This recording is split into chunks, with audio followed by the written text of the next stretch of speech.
Hi friends, మీకు ఈ video నచ్చినట్లయితే లైక్ చేయండి, సబ్స్క్రైబ్ చేయండి.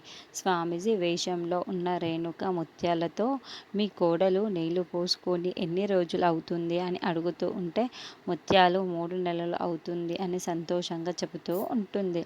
అయితే మీ మన్మడికి ప్రమాదం ఉంది అని రేణుక చెప్పగానే ముత్యాలు చాలా షాకింగ్గా వింటూ ఏంటి స్వామీజీ మీరు అనేది అని ముత్యాలు అడుగుతూ ఉంటే, అవును, మీ కొడుకు కోడలు కలవకూడదు. ఒకవేళ కలిస్తే కోడలు కడుపులో ఉన్న బిడ్డకు ఆయుష్షు ఉంటుంది అని రేణుక చెప్పగానే ముత్యాలు చాలా షాకింగ్గా వింటూ ఉంటుంది. ఇక నుంచి రూప నా గదిలోకే నాతో పాటే పడుకుంటుంది.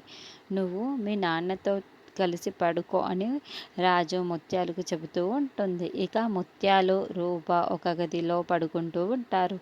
రాజు అప్పలనాయుడు ఒక గదిలో పడుకుంటూ ఉంటారు. ఇక రాజుకి నిద్ర రాకపోతే రూప దగ్గరికి వచ్చి రూపని మెల్లగా లేపుతూ ఉంటే రూప షాక్ అవుతూ ఉంటుంది. మెల్లగా అమ్మకు తెలియకుండా బయటికి రా అని చెప్పేసి రూపని రాజు బయటకు తీసుకెళ్తూ ఉంటాడు. మరి ఇంతకీ వీళ్ళిద్దరూ బయటికి కలుసుకున్న విషయం ముత్యాలకి తెలుస్తుందా లేదా అన్నది మనం నెక్స్ట్ ఎపిసోడ్లో చూద్దాము.